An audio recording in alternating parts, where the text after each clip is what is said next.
Hi, Deb Gemmel of Deb Gemmel Mods here, and welcome to my knitting adventure. So I have a couple things that I finished, and well, we'll start with that. So this is a redo of a kid's cardigan, one of my first any gauge patterns that I wrote, and I had the opportunity to go and give it a revisit.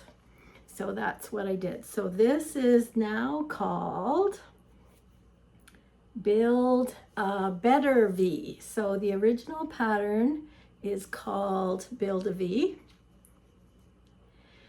And the idea is that this is in any gauge. It's actually gauge free. So you start here and you cast on and you do increases at the beginning of the row and increases down the center, just like a shawl. And it makes this perfect triangle right here. And you make this triangle until the width at the back of the neck is the width that you want. So in this case, that's 4 inches for a 6 to 9 month old. And then you progress down here, doing increases in the center and decreases at the outside edge, which keeps the stitch count constant down the rest. So that's more or less how it works. You knit this for the length that you need for the size you're doing. And then you do half of that for one of the fronts and half of that for the other front. And then you pick up, if I can show you, if I could show you here. So you pick up along the back, edge of the back, cast on some stitches, and pick up along the front, and then you knit this navy section this way out for the width that you need for the size that you're knitting. So you knit this side out and pick up along here, pick up down the back, and knit this navy section.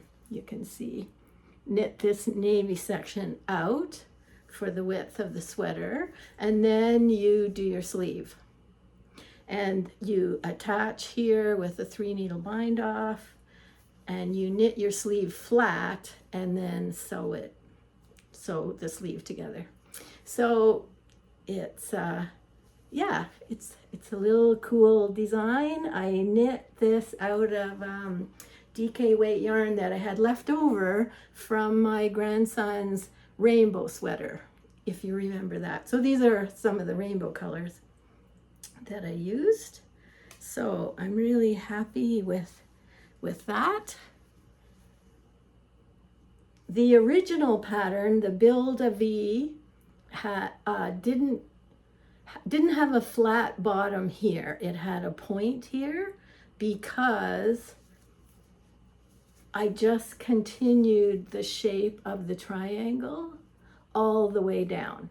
So what I did to alleviate that is to, every so many ridges, move the center increases from on either side of a center stitch to further and further apart. So there's still increases running down here, but they're not on either side of a center couple stitches. They're getting wider and wider and wider and wider and wider, which makes it flat on the bottom.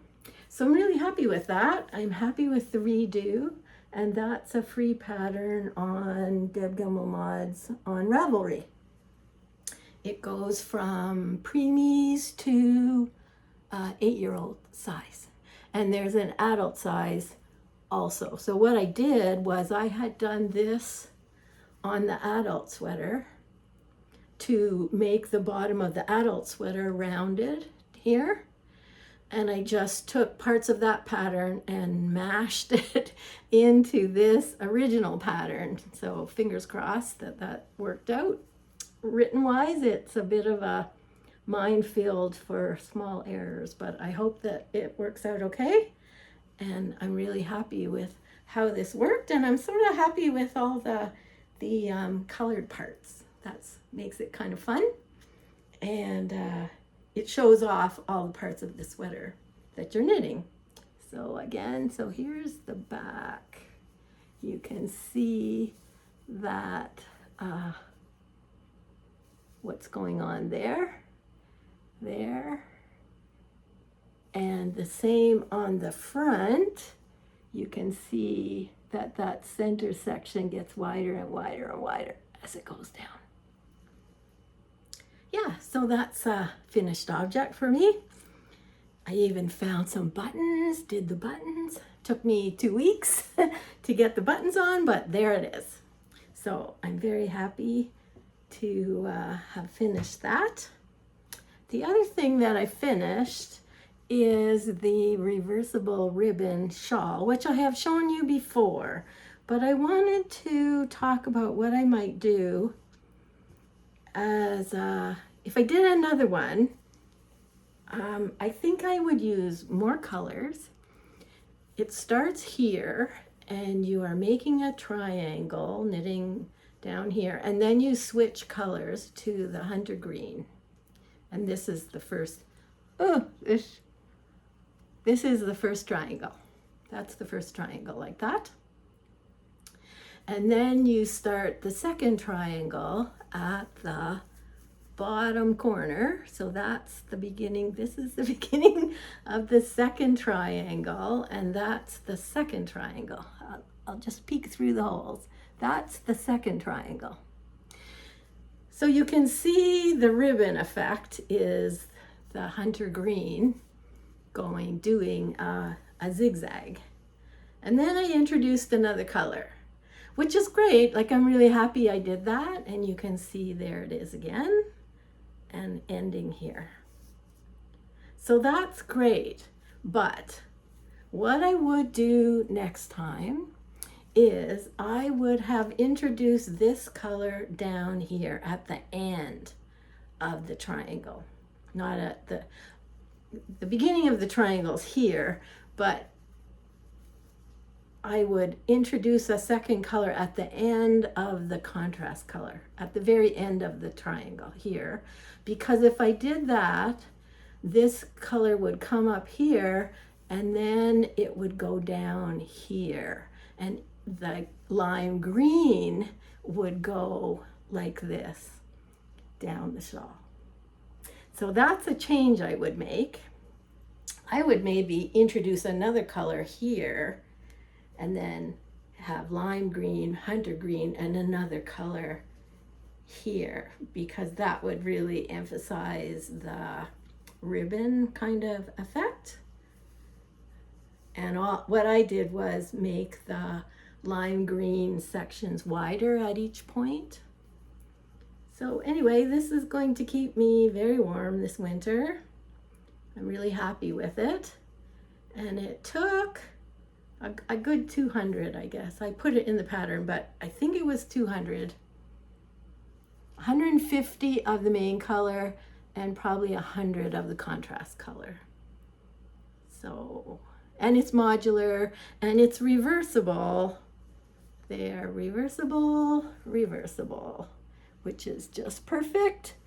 And on one side, let's see, on one side, you get a raised line at the edge of the triangles, and beside it, you will get a plain side because the raised side is on the other side. So the raised section where you're joining the triangles switches from side to side. But I'm really happy with this. I would knit another one. It's a really just lots of knitting, obviously garter stitch, but I would put more colors in it. I think I would put 3 contrast colors in against 1 main color. And it would make a great scarf. Like, this is a wrap. This is 14 inches deep, but it would make a great scarf, like an 8-inch scarf. Be done in a second. there. So that's the last triangle.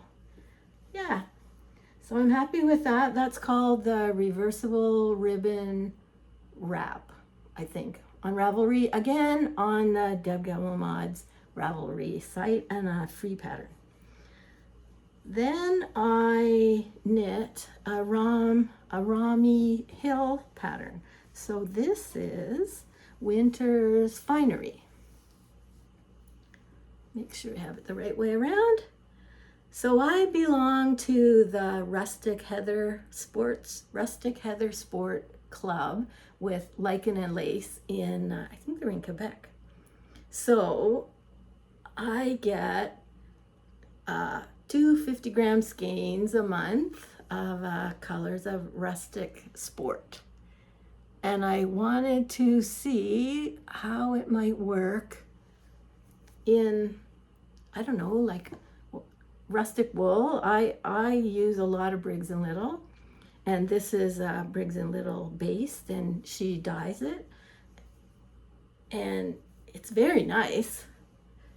I used 2 of the colors, so it'll be a really nice scarf, like shawl, good size. The lace is really an added extra, and I got to knit it on like a 4.5 millimeter needle, which is really nice. It's still a little rough, so I think I could wash it again and it might soften up some more. It sure shows off the lace really nice. I'm very happy with that. So this is a Winter's Finery by Romi Hill. And it took, I think it only weighs 100 grams. I think so. So it's a quick knit. It's a quick, and I was really happy with how it worked out and how easy it was to knit. Really nice.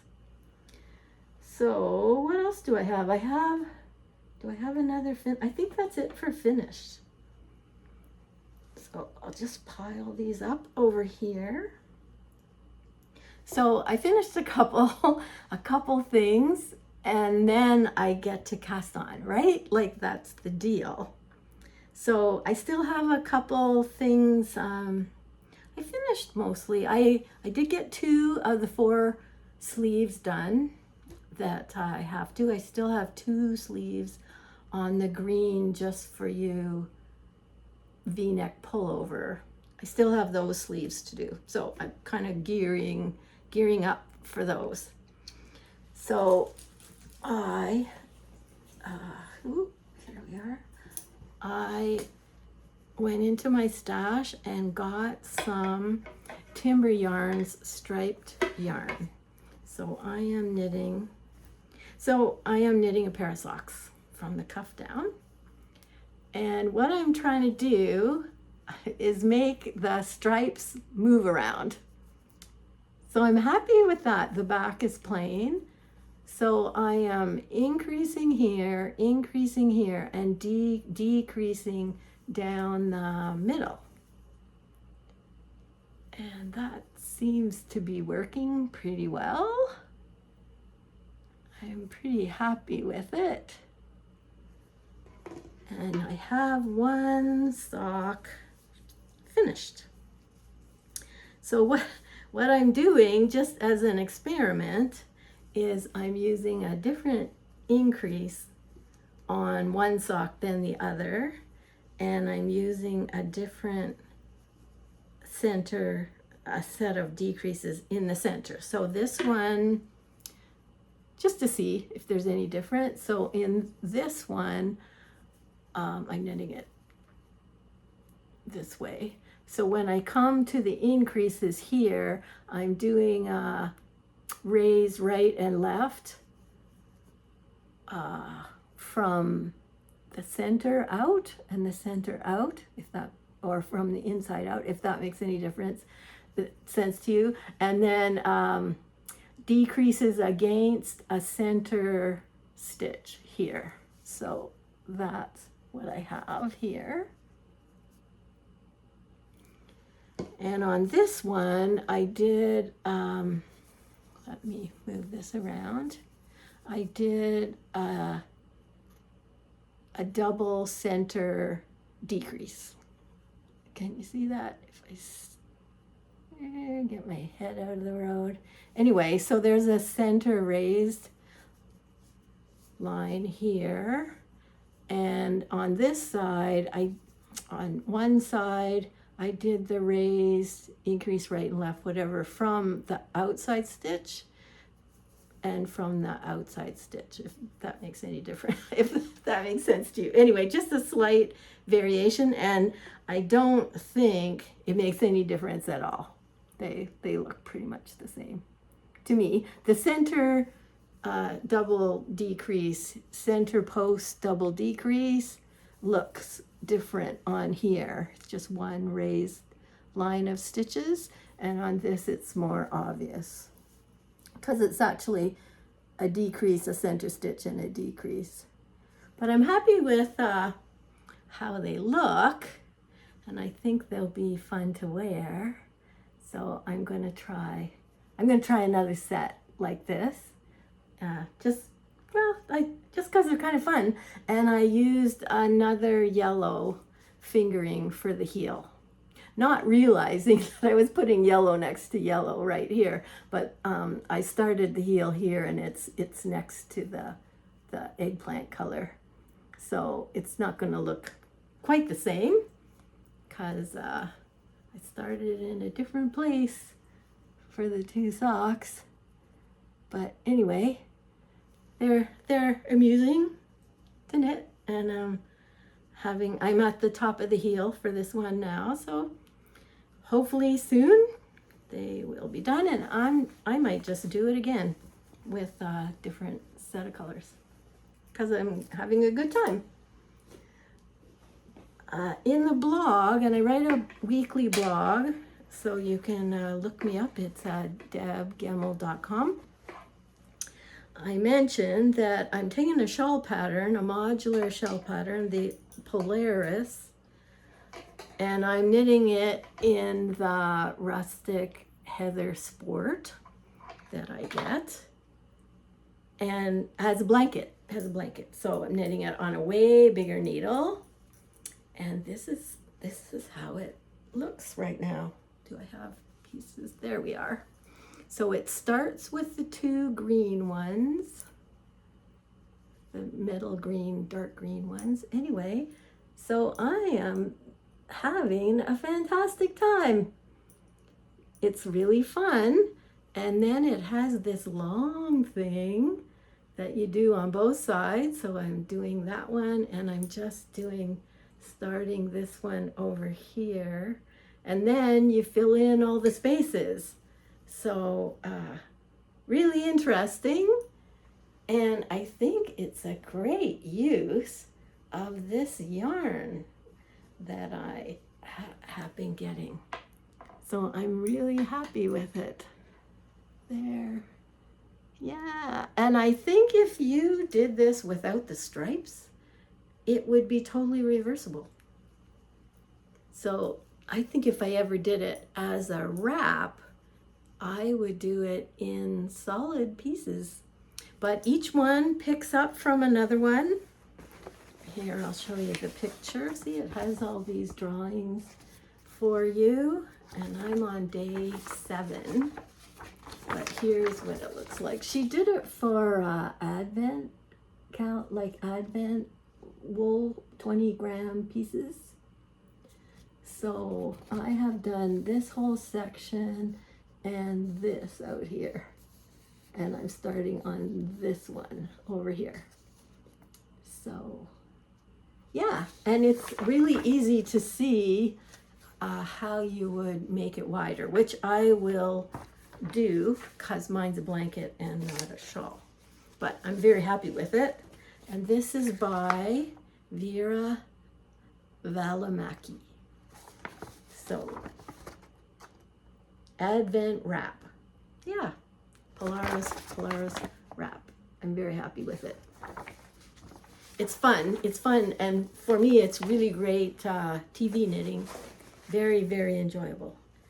So I will have that done fairly soon, I think. And what else am I knitting? Oh, Oh, well, I'll show you one other thing. Two other things. So I also have this fingering weight. Get out of there. I have this fingering weight rustic yarn. So I'm trying to play with doing mittens, and this is an aborted. This is ready to be aborted. But I'm starting my mitten from the top, and you do increases until it's wide enough. Now, it's good and wide enough here, but it's very cone shaped, which is not good. What I want is for it to be more like that, and it's not going to do it.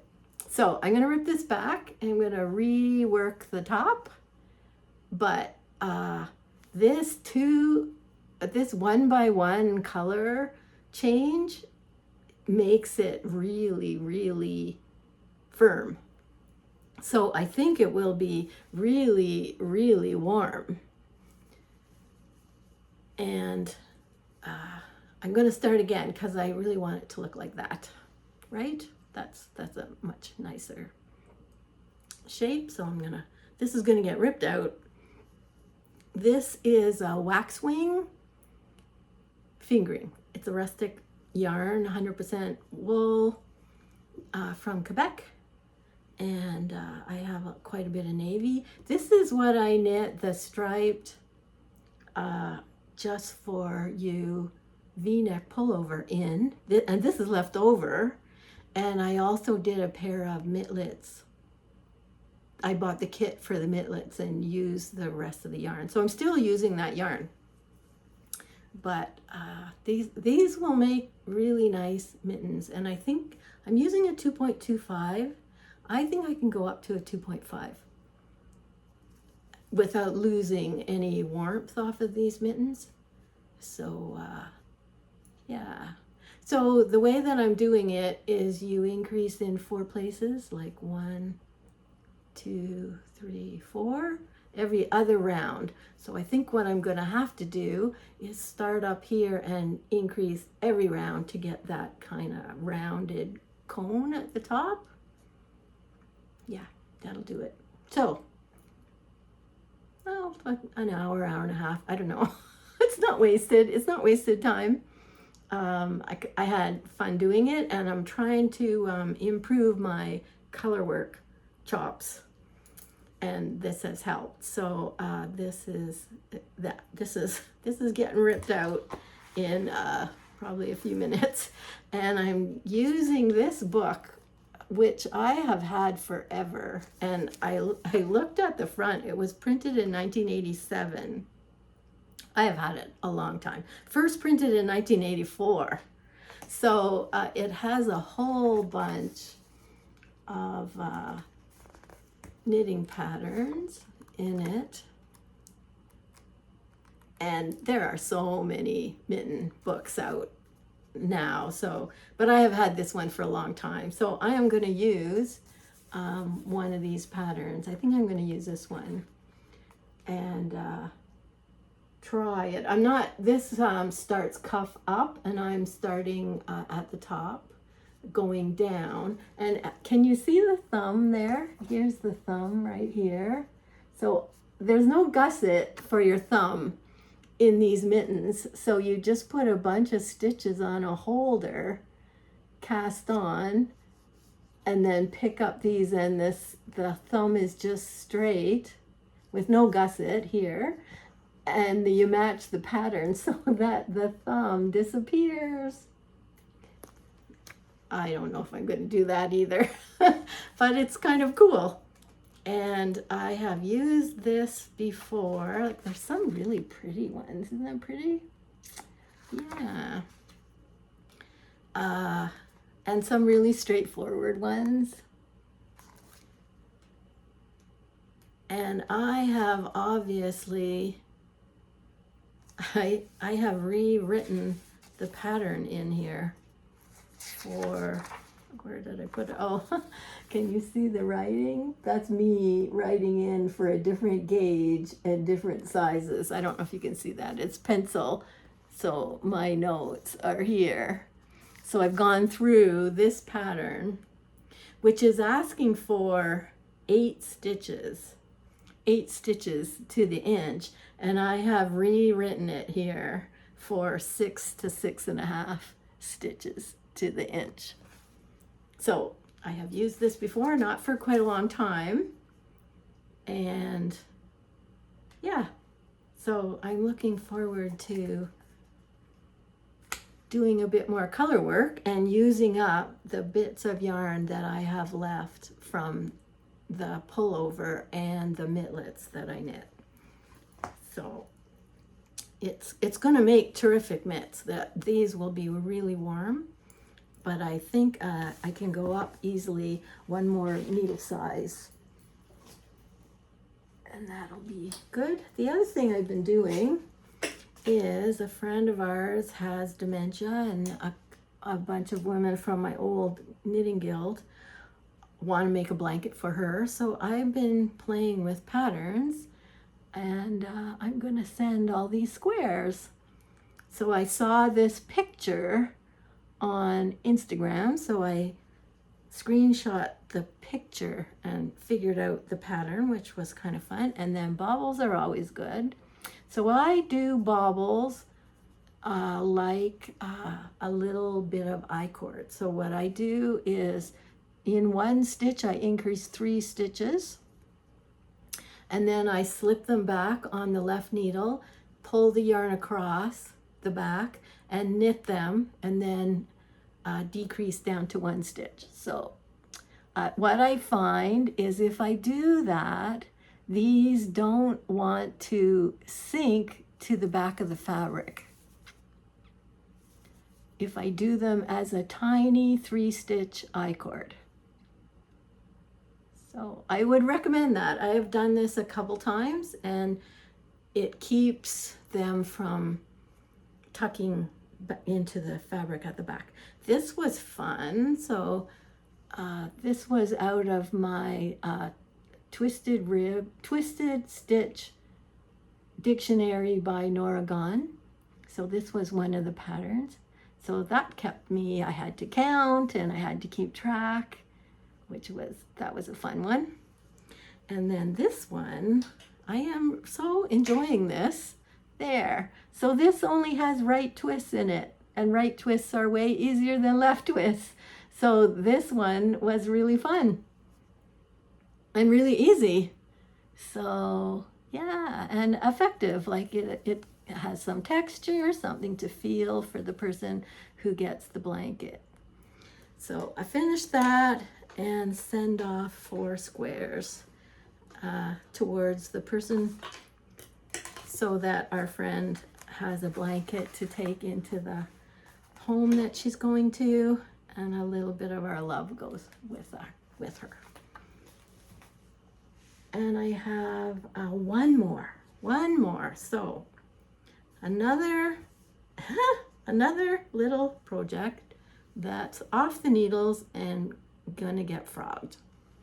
So this is the 3-tiered shawl. Is that what I called it? Wait, I do have it right here. Oh, the 3-tier shawl workshop. So this is it. The 3-tier shawl work. So can you see, you can see it here. This is tier 1, this is tier 2, and this is tier 3. And you can make them as wide or narrow as you like, and you can change colors or not. So tier 1, tier 2 is dark, and tier 3 is here. So this is tier 1, and I was jumping on the fingering plus mohair bandwagon here. Thought I could get away with knitting a shawl with a bigger needle, which I could, but after the second time I dropped the fingering and had to go back several rows because I didn't have 2 strands in that particular stitch, and I did that twice. across a garter stitch, which is really a pain, I decided maybe this fingering mohair is not for me at the moment.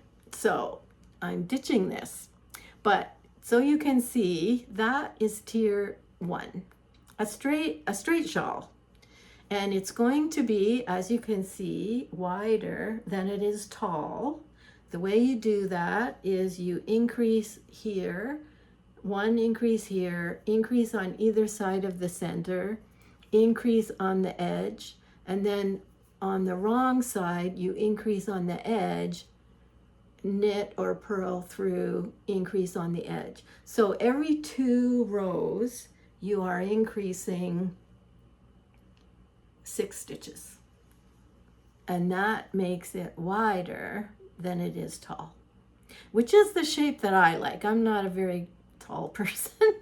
And a big shawl is totally overwhelming for me. And the big triangle, the deep triangle, is too much for me. I'm actually less than 5 feet tall, and like it would be down to my knees. So this is much more manageable for me. So this is a workshop that I had set up for a retreat. And at one time, I was organizing 3 retreats a year. So one with cabin fever with my sister. We did that for several years, like 10, 12, 14. And then there was a group of 10 of us, and then we were down to 8. Organizers did another retreat. Ours was in the fall. We organized this one for the spring. And then I did one in the spring in Northern Ontario by myself. And I would just have like 6 people, which is great. So that's a lot of workshops set up. All the instructions are all set up. And then I might teach it in a store or something. But I have all these workshops, so I thought I would start publishing them and knit a new sample. So since this is set up for garter stitch or stocking stitch. So I'm knitting garter stitch because these are both stocking stitch. So that means that whatever patterns you're doing here, which you can change every tier, you're purling across the back. Same for this one. So I thought, and the instructions are here for, what's that say? Stockinette stitch, garter stitch. So I am going to do a garter stitch one because I haven't done that before.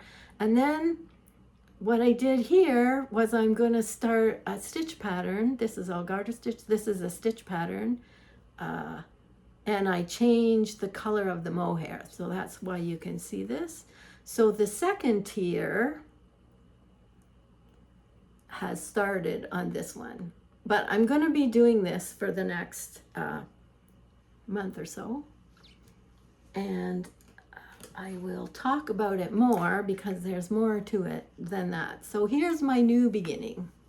This is yarn I was given, and I am totally positive that it must be discontinued. It's Nova Angora. Yeah. So soft. I don't know, is that not focusing? Anyway, discontinued. But my sister was given it, and she said, "Do you want it?" I said, "Yeah, sure, I'll take it." So here it is. So I'm going to do it probably in one color, but this is the color. But I'm going to do, this is triangle 1, the tier 1, and then I will do stitch patterns here with eyelets in it. And then do on tier 3, I will do a different one. So eyelets from here on in. But in this workshop, I do give you quite a few of different stitch patterns that you can put in this shawl. So it's really a design it yourself. I could tell you how to progress and how to go from tier 1 to tier 2 to tier 3, excuse me, with different stitch patterns. You can change up the stitch patterns at every tier change. You can change the color. So in this one, I'll just show you this one. This one I did out at ends, but this one I had 100 grams of the orange and 50 grams of the variegated here. So I knit here 25 grams here, and then I put it aside, knit with my 100 grams, and then use the last 25 grams on this edge for tier 3. I could have done it the other way. It doesn't really matter. You can keep doing this over and over and over and change it up. And you can see on this top one the different stitch patterns. So that's lots of eyelets. This is I call it floating eyelets. They're like 4 stitches apart, and it looks like this is garter stitch. Yep. And this would have a stocking stitch base, and so would that. Anyway, and I think the picture's not good enough at the bottom. Anyway, I will be talking more about this as I progress, because I think I'm ready to start some eyelets on this one. So I'll be able to show you tier 2. So I'm looking forward to knitting that.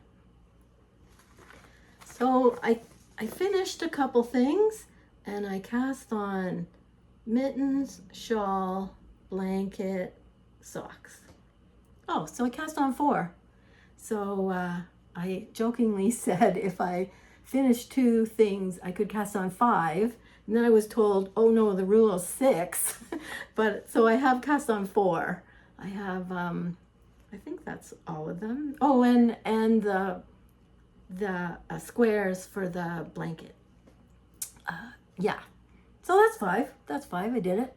And I should get my sleeves out for my green, just for you, V pullover. That would be good. I'm just looking around. It's a bit of a mess around here. But anyway, several of these things didn't take very long, and I'm looking forward to playing with the mittens. I have quite a bit, like I have little balls this big of fingering weight yarn, so which means that I can do a fair number of mittens, and I have a whole 50 grams of navy, so they'll all have a navy back on them. But I'm going to play with different color work stitch patterns and switch the colors and see what I come up with. I think it'll just be fun.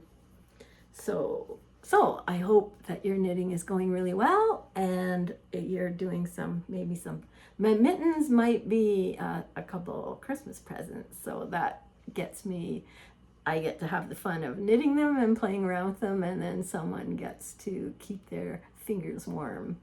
So yeah, I have a bit to do, and I would like to have another pair of socks done for Christmas, a couple pairs of mittens, and I haven't thought too much past that.